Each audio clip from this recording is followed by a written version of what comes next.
2017 തെരഞ്ഞെടുപ്പ് ബോണ്ടിലൂടെ രാഷ്ട്രീയ പാർട്ടികൾക്കുള്ള സംഭാവന സ്വീകരിക്കാനുള്ള നിയമ ഭേദഗതി കേന്ദ്ര സർക്കാർ നടപ്പാക്കിയത്. കള്ളപ്പണം വെളുപ്പിക്കുന്നത് ഒഴിവാക്കാനും സംഭാവനകൾ സുതാര്യമാക്കാനുമാണ് തെരഞ്ഞെടുപ്പ് ബോണ്ടെന്നായിരുന്നു കേന്ദ്ര സർക്കാരിന്റെ വാദം. അധികാരത്തിലിരിക്കുന്ന ബിജെപിക്ക് സാമ്പത്തിക സമാഹരണത്തിലുള്ള വഴിയാണ് തെരഞ്ഞെടുപ്പ് ബോണ്ടെന്നായിരുന്നു വിമർശനം. കഴിഞ്ഞ സാമ്പത്തിക വർഷം കോൺഗ്രസ് സമാഹരിച്ചതിന്റെ 7 ഇരട്ടി തുകയാണ് ബിജെപി തെരഞ്ഞെടുപ്പ് ബോണ്ടിലൂടെ മാത്രം നേടിയത്. രാഷ്ട്രീയ പാർട്ടികൾക്ക് സംഭാവന സ്വീകരിക്കാനുള്ള ഉപാധിയായാണ് തെരഞ്ഞെടുപ്പ് ബോണ്ട് കേന്ദ്ര സർക്കാർ നടപ്പാക്കിയത്.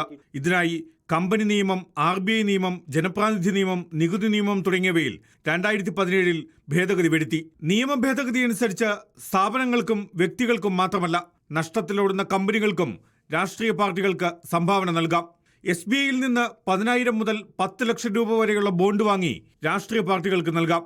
രാഷ്ട്രീയ പാർട്ടികൾ ഈ ബോണ്ടുകൾ 15 ദിവസത്തിനകം സ്വന്തം അക്കൗണ്ടിലേക്ക് പണമാക്കി മാറ്റണം.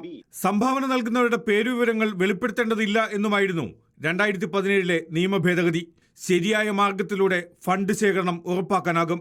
ഫണ്ട് നൽകുന്നവരുടെ വിവരങ്ങൾ രഹസ്യമായി സൂക്ഷിക്കേണ്ടത് അനിവാര്യമാണ് എന്നുമായിരുന്നു കേന്ദ്ര സർക്കാരിന്റെ പ്രതിരോധം. എന്നാൽ രാഷ്ട്രീയ സംഭാവന നൽകുന്നവരുടെ അജ്ഞാതത്വം അറിയാനുള്ള അവകാശത്തിന് വിരുദ്ധമാണ് എന്നായിരുന്നു പ്രധാന വിമർശനം. സാമ്പത്തിക നിയമ ഭേദഗതി ഭരണഘടനാ വിരുദ്ധമാണ് എന്നായിരുന്നു മറ്റൊരു ആക്ഷേപം. ഭേദഗതി നിയമം സാമ്പത്തിക നിയമമായി പരിഗണിച്ചത് നിയമവിരുദ്ധമാണ്. രാഷ്ട്രീയ പാർട്ടികളുടെ ഫണ്ട് ശേഖരണത്തിന് സുതാര്യതയില്ല. സംഭാവന നൽകുന്നവരുടെ വിവരങ്ങൾ പുറത്തുവിടേണ്ടതില്ല എന്ന നിയമം ഭരണഘടനാ വിരുദ്ധമാണ്. ഇത് വോട്ടർമാരുടെ അറിയാനുള്ള അവകാശം ഹനിക്കുന്നു എന്നുമായിരുന്നു ഹർജിക്കാരുടെ വാദം.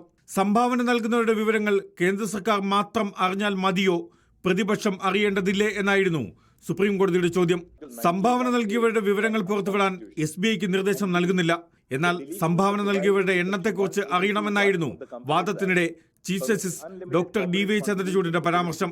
2022-23 സാമ്പത്തിക വർഷം തെരഞ്ഞെടുപ്പ് ബോണ്ടുകളിലൂടെ മാത്രം BJPക്ക് സംഭാവനയായി ലഭിച്ചത് 1300 കോടി രൂപ. കോൺഗ്രസിന് ലഭിച്ചത് 171 കോടി രൂപ. അതായത് പ്രതിപക്ഷത്തുള്ള കോൺഗ്രസിന് ലഭിച്ചതിനേക്കാൾ 7 മടങ്ങിലധികം തുക ഭരണകക്ഷിയായ BJP തെരഞ്ഞെടുപ്പ് ബോണ്ടിലൂടെ നേടി. മറ്റൊരു ദേശീയ രാഷ്ട്രീയ പാർട്ടിയായ സമാജ്വാദി പാർട്ടി നേടിയത് 3.2 കോടി രൂപ മാത്രം. തെരഞ്ഞെടുപ്പ് ബോണ്ട് നിയമ ഭേദഗതി റദ്ദാക്കപ്പെടുമ്പോൾ പ്രസക്തമാകുന്നത് രാഷ്ട്രീയ സംഭാവനകളുടെ ഈ കണക്കുകളാണ്. Research desk reporter.